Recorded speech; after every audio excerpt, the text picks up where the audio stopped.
Bienvenidos a otro vídeo de Economía de Verdad. En este vídeo vamos a analizar a MicroStrategy, una compañía de software americana bastante interesante porque es una manera de invertir indirectamente en Bitcoin. Atentos.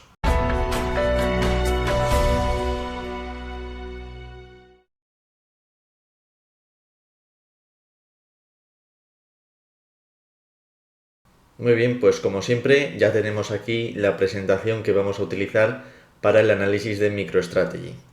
Según Simply Wall Street, y esto lo saqué recientemente a finales de diciembre, está ahora mismo casi bien valorada. Simply Wall Street le da un precio objetivo de unos $643 y cotiza actualmente, en el momento de grabar este vídeo, a $619. Prácticamente está a la par con el precio objetivo que se le da.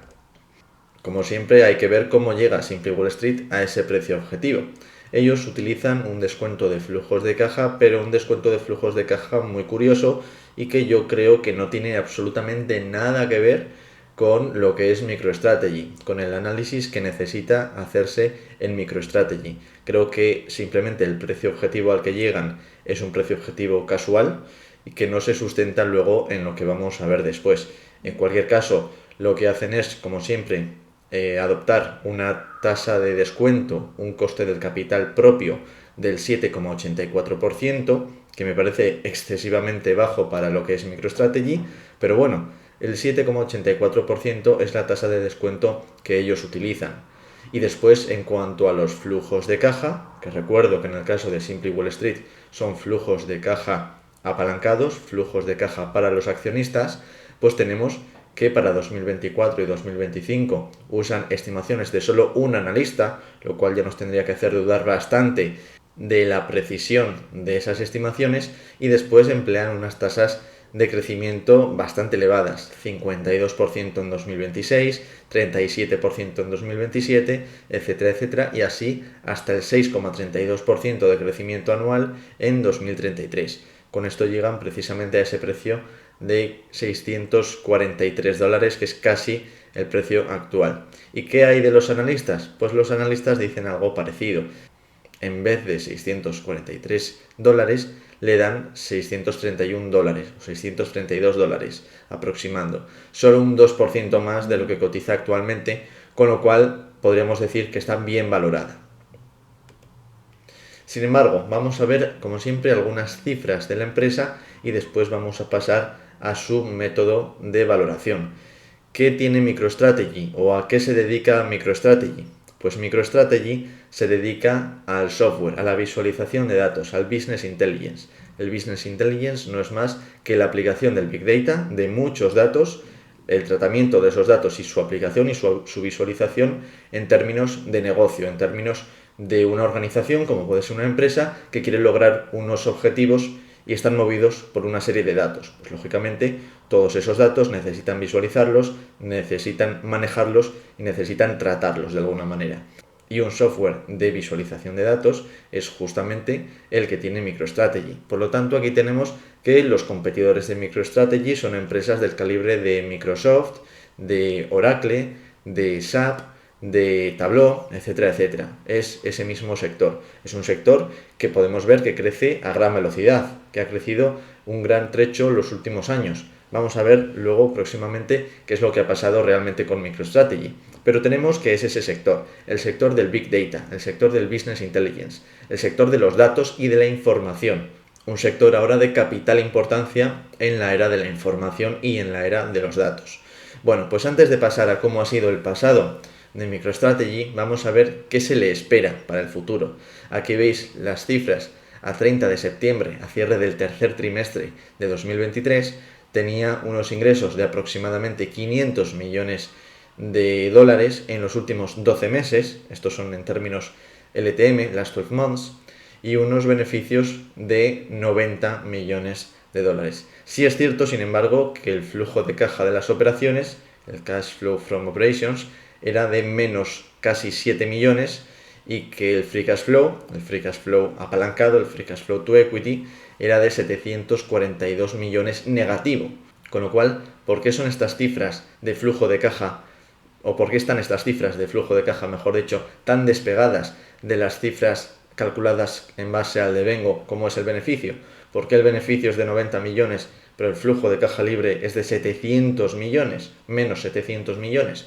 Pues luego vamos a verlo. Pero antes de verlo, fijaos en lo que se le augura para el futuro. Unas ventas más o menos estancadas, o si no estancadas, no van a crecer desde luego demasiado, no van a crecer a ese 50% que el único analista o que Simply Wall Street augura para los flujos de caja libres. Y en cuanto a los beneficios, se van a hundir e incluso van a entrar en terreno negativo en 2024, 2025, 2026, y los flujos de caja de operaciones, sin embargo, van a volver a despegarse de los beneficios y van a aumentar. Y ahora podemos observar, como otras veces, cómo se descomponen los ingresos y los gastos de MicroStrategy. ¿Veis ahí? Esos ingresos de 500 millones aproximados de dólares, con un coste de las ventas pues diminuto, no diminuto, pero sí muy pequeño. MicroStrategy tiene un margen bruto del 80%, de 400 millones de dólares. ¿Cómo es posible que con este margen bruto del 80% esté renqueando o tenga unos flujos de caja tan minúsculos? Pues o bien porque ha invertido muchísimo en CAPEX, o bien porque tiene que pasar algo más. El negocio de MicroStrategy no es un negocio que requiera demasiado CAPEX. Al fin y al cabo, mantener un software pues puede requerir, evidentemente, algo de gasto en capital, algo de inversión en capital, pero la inversión en capital no es una partida muy importante del estado de flujos de efectivo de una empresa de software, ni mucho menos. No es un negocio intensivo en capital, para nada, todo lo contrario. Entonces, algo más tiene que estar pasando para que haya esa disparidad en las cifras. Y lo que está pasando, si os fijáis, son esos non-operating expenses, esos gastos no operativos de 356 millones de dólares que vienen de la valoración de Bitcoin. Y esto es lo que pasa con MicroStrategy, que MicroStrategy tiene en su haber, pues aproximadamente, por poner cifras redondas, el 1% de toda la oferta mundial de Bitcoins. Tiene en su haber unos 170.000 Bitcoins, comprados a un precio aproximado de $30.000 la unidad. Y el precio o la variación en el precio de estos bitcoins va al estado de pérdidas y ganancias. Entonces, cuando Bitcoin cae de precio, MicroStrategy tiene grandes pérdidas. Y cuando Bitcoin sube de precio, MicroStrategy tiene grandes ganancias. Y ahí veis esos gastos que ascienden hasta los 662 millones de dólares, más ya que simplemente los ingresos que tiene MicroStrategy, que son 500 millones. En cuanto al pasado, ¿cómo le ha ido a MicroStrategy en el pasado? ¿Cómo le ha ido a su negocio principal, a su negocio core, ya fuera de Bitcoin? Pues aquí veis que quizás, aunque la imagen está un poco distorsionada por el efecto negativo de 2021-2022 de los flujos de caja libres y de los beneficios en 2022-2023, la verdad es que la línea azul, que son las ventas, el revenue, apenas ha crecido, por no decir que ha decrecido. Es que de hecho ha decrecido. Ganaba más en 2013 o ingresaba más en 2013 de lo que ingresa en 2023, y esto es algo muy preocupante, más que nada porque MicroStrategy está operando en un sector en el que se debería crecer a unos ritmos de doble dígito, como crecen otras empresas de Business Intelligence. MicroStrategy no es capaz de hacerlo, y esto es ya una bandera amarilla que nos debería preocupar. Cuando un sector está en alza, cuando un sector es pujante y cuando todos los competidores a tu alrededor crecen, pero tú no creces, eso es que hay algo malo con la empresa. Eso es que hay algo negativo, que hay algo que no funciona con tu propia empresa. Y eso es un motivo de preocupación, aparte de las inversiones que tengas por otro lado. Tu negocio core, tu negocio normal, tu negocio estándar, la empresa para lo que nació, no está funcionando.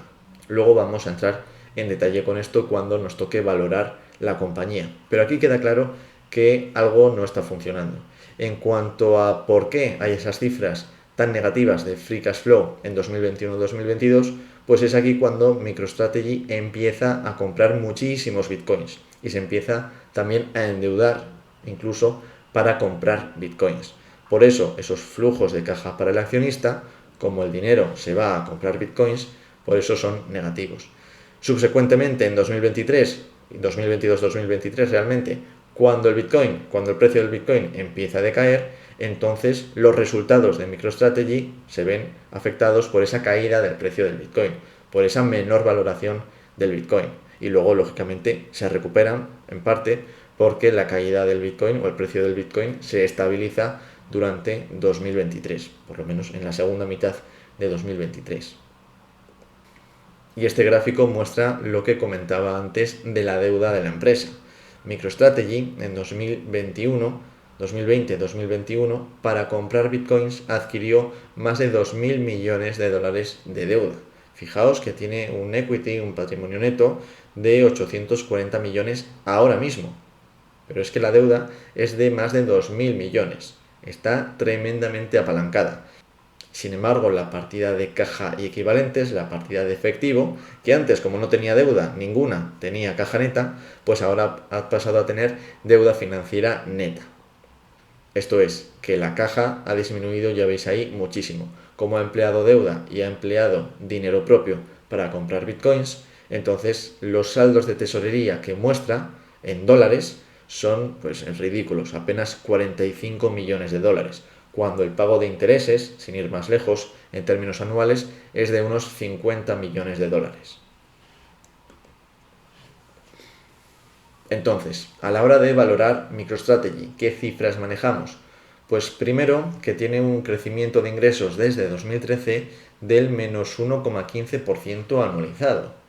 Las ventas desde 2013 han descendido a un ritmo del menos 1% anual. Cada año ha perdido ventas, incluso en términos nominales. Michael Saylor, el antiguo CEO de MicroStrategy, es famoso porque defiende el Bitcoin y defiende el Bitcoin porque el dólar es inflacionario. No creo que esté equivocado, el dólar es inflacionario, pero desde luego si tú no eres capaz de implementar esa subida de precios, si no eres capaz de trasladar la pérdida de poder adquisitivo que tú sufres en términos de costes a tus clientes, en términos de un mayor precio de tu producto o de tu servicio, entonces también tienes un problema. Si con una moneda inflacionaria no eres capaz de aumentar en 10 años, en 10 buenos años además, tus ventas en términos nominales, entonces tu empresa tiene un serio problema. En cuanto al crecimiento de los flujos de caja operativos, también desde 2013 pero hasta 2022, es de apenas un 0,64% al año. ¿Por qué solo hasta 2022? Pues porque en 2023 los flujos de caja operativos eran negativos, acordaos de lo que hemos visto. Y como eran negativos, pues no podemos calcular una cifra así. Tomamos el año anterior, que eran positivos, y aun con esas tenemos un 0,64% anualizado. Es un crecimiento de nuevo raquítico, inexistente. En cuanto al CAPEX, es lo que os estaba comentando. Aproximadamente, esto varía de año en año, pero aproximadamente gasta de media unos 5 millones de dólares al año, de promedio, de media, en CAPEX, en inversiones en capital. Como veis, la industria del software no es para nada intensiva en activos de capital, en activos fijos. Así que, ¿qué hipótesis vamos a tomar? Pues en la línea de lo que hemos visto históricamente, porque sería ridículo, sería absurdo, no tendría ningún sustento tomar otra cosa, vamos a suponer que los flujos de caja operativos siguen creciendo al 1% anual. Si durante 10 años, si en los últimos 10 años no ha sido distinto, ¿por qué en los próximos 10 años iba a ser distinto? ¿Por qué si durante los últimos 10 años los flujos de caja operativos han crecido al 0,64%, esperamos, como esperan los analistas consultados, o el único analista consultado, mejor dicho, y las estimaciones de Simple Wall Street, porque esperamos esos crecimientos del 50-37% anual? No tiene ningún sentido, desde luego. Y vamos a suponer también que el CAPEX se va a mantener en 5 millones de dólares anuales. Pues aquí tenéis los resultados. Con esos flujos de caja operativos desde 2024 hasta 2033, podemos calcular los flujos de caja libres, desapalancados, para la empresa, no para el accionista, no son lo mismo que lo que calcula Simple Wall Street, que empiezan en unos 20 millones en 2024 y apenas se mueven, llegan a 22 millones y medio en 2033. Y además vamos a suponer que a perpetuidad esto sigue creciendo al 1%, o que los flujos de caja operativos siguen creciendo a ese 1%. En cuanto al WACC, en cuanto a la tasa de descuento, ¿Cómo la calculamos? Bueno, pues vamos a hacerlo sencillo. Evidentemente, invertir en MicroStrategy implica invertir en dos partes del negocio. La propia MicroStrategy, que es el negocio core, el negocio habitual, el negocio del software, y en Bitcoin, que es el negocio adicional. De hecho, se llama MacroStrategy, la empresa que han montado para gestionar su tesorería en Bitcoin. Pues vamos a fijarnos únicamente en MicroStrategy porque es la unidad empresarial que genera flujos de caja. Bitcoin no genera ningún flujo de caja a no ser que se venda. Y como no tienen pensado vender, de hecho ellos mismos han dicho que solo van a vender en caso de que lo necesiten para liquidar deuda o porque necesiten hacer alguna inversión extraordinaria en su negocio, pero no tienen pensado vender de forma habitual, pues entonces solo vamos a tomar el negocio core, MicroStrategy como tal. Y vamos a suponer que tiene un coste del capital del 10%. El asterisco ese es para que quede claro que esto es el coste del capital simplemente del negocio del software, no de todo el grupo, solamente del negocio de MicroStrategy como tal. Y en cuanto a la deuda que tiene MicroStrategy, sí que tiene un coste muy reducido, de solo el 2,2% aproximadamente. La tomó antes de que los tipos de interés subiesen y se está beneficiando de unos tipos de interés muy bajitos. En cuanto a la tasa impositiva, pues a decir verdad, durante los últimos años los beneficios de MicroStrategy han sido tan bajitos y ha tenido que compensar tantas bases imponibles negativas que en ningún momento ha tenido una tasa impositiva normal, o que podemos llamar normal. Aún así, y esto le beneficia, vamos a tomar una tasa impositiva del 25%, que suele ser lo estándar, o que suele rondar la cifra que vemos en otras compañías. Y en cuanto al valor de mercado del equity, a la E que veis en esa tabla, capitalizaba en el momento de preparar este vídeo 8.467 millones de dólares. Y el valor contable de la deuda era de 2.180,52 millones de dólares. Si hacemos todo eso, si hacemos el cálculo, nos da un WACC del 8,29%.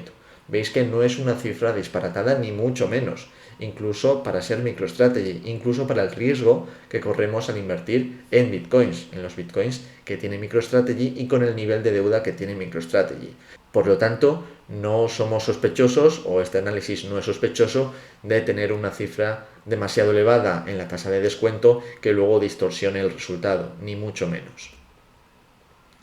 De tal manera que descontamos los flujos de caja libres para la empresa a valor actual, que es esa última fila que veis en la tabla, y hacemos la suma, el valor terminal, como siempre, al final de todo el periodo, o de todos los periodos. Y nos da que el Enterprise Value actual es de 281 millones de dólares. Es muy bajito. 281 millones de dólares. De valor empresarial, además, para una empresa que cotiza más de 8.000 millones de dólares. Es cierto que no estamos teniendo aquí en cuenta las tenencias de Bitcoin que tiene MicroStrategy, es cierto, pero sí que estamos teniendo en cuenta simplemente el negocio habitual y la deuda que tiene el negocio habitual. Pero es que la deuda que tiene el negocio habitual es casi como si no la tuviésemos en cuenta porque tiene un interés tan bajo, de apenas el 2%, que tampoco distorsiona mucho esto. Si apretásemos las tuercas a este análisis para que nos diese algo más favorable, tampoco conseguiríamos nada del otro mundo. Así que de Enterprise Value, sin tener en cuenta las tenencias de Bitcoin, insisto, tenemos que MicroStrategy valdría apenas 281 millones de dólares. La deuda financiera neta es de más de 2.000 millones. Aquí redondeo directamente a 2.000 millones, cuando antes era de 0 dólares. ¿Y qué hay de sus inversiones en Bitcoin? Pues aquí veis una noticia reciente que dice que MicroStrategy compró otros 600 millones de dólares en Bitcoin en noviembre, incrementando sus reservas de Bitcoin o sus tenencias en Bitcoin en un 10%. Veis ahí en ese extracto de la noticia que ahora mismo posee 174.530 Bitcoins con un precio medio de compra de 30.252 dólares. Entonces tenemos que el coste total de los bitcoins, de todos los bitcoins de MicroStrategy, es de 5.280 millones de dólares. El precio, en el momento de preparar este vídeo, el 24 del 12 del 23, era el precio por unidad de bitcoin de 43.628,40 dólares. Con lo cual, el valor de mercado de todas las tenencias de bitcoin en MicroStrategy era de 7.614 millones de dólares. El valor de mercado neto, sin deuda, sin esos 2.000 millones, que insisto, lo estoy redondeando a la baja, de MicroStrategy, es de 5.614 millones de dólares. Esto es lo que podría quedarse en MicroStrategy, el Bitcoin o el valor en dólares del Bitcoin que podría quedarse en MicroStrategy si dedicase el suficiente dinero a cancelar su deuda por entero. Sin embargo, la capitalización de MicroStrategy es de 8.467 millones. Haciendo la resta entre la capitalización de MicroStrategy y el valor de mercado neto, sin deuda, de los Bitcoins, nos da que hay una diferencia, un valor implícito del negocio de 2.853 millones de dólares, que es 10 veces más de lo que hemos calculado antes. Es cierto que aquí estamos eliminando la deuda, pero es que aunque no la eliminásemos, nos daría un valor de aproximadamente 850 millones, que sigue siendo varias veces más de lo que hemos calculado, varias veces más de los 281 millones que podría valer MicroStrategy. De hecho, podríamos preguntarnos qué tendría que pasar para que MicroStrategy valiese esos 2.853 millones de dólares en términos de flujos de caja libres para la empresa. Pues para llegar a esos datos, para esa cifra, tendríamos que asumir que los flujos de caja operativos van a crecer al 20% anual durante los próximos 10 años. En los últimos 9 años, sin contar 2023, ha crecido al 0,64% anual. Pues bien, tendríamos que asumir que va a crecer durante 10 años ininterrumpidos al 20%. Y además, tenemos que asumir también que de ahí en adelante, a perpetuidad, va a crecer al 5,5%. Y esto lógicamente parece demasiado alejado de la realidad como para simplemente llegar a valorarlo. Y aún así nos faltaría, aunque quisiésemos llegar a valorarlo, nos faltaría computar el riesgo de mantener esa posición de financiación externa para comprar bitcoins, para comprar un activo que puede ser una revolución mundial absoluta, no lo niego, no soy anti-bitcoin, pero desde luego endeudarte en 2.000 millones cuando tu empresa está renqueando o lleva renqueando 10 años en términos de ventas y en términos de beneficios, pues no parece lo más adecuado. No parece lo más adecuado coger 2.000 millones prestados para invertir en algo que puede salir muy bien o puede salir muy mal cuando tu empresa pues no eres capaz de levantarla, porque sinceramente ha sido así. El riesgo de esa posición en Bitcoin, sí es verdad que no creo que sea demasiado acusado. Aquí veis en este recorte de la noticia que tenían un préstamo al 25% de loan to value, es decir, que el préstamo era el 25% del valor de la garantía, que lo garantizaba, valga la redundancia, y que MicroStrategy solo tendría un margin call, solo tendría que vender sus bitcoins o poner alguna garantía adicional en caso de que llegase al 50% del LTV. Es decir, que siendo la L, loan, la misma cantidad, el value cayese a la mitad y de esta forma el ratio pasase de 25 a 50. No parece algo excesivamente probable, pero bueno, nunca se sabe, sobre todo porque si Bitcoin funciona puede quedarse en un precio actual o incluso mayor o incluso más bajo, porque puede funcionar a un precio más bajo, pero si no funciona está claro que se va a ir a cero. Irse a cero sí que supondría perder toda esa inversión y por lo tanto quebrar. Es que si la apuesta por Bitcoin sale mal, aunque el riesgo de que salga mal sea pequeño o nos pueda parecer pequeño, si algo sale mal, MicroStrategy se cae con todo.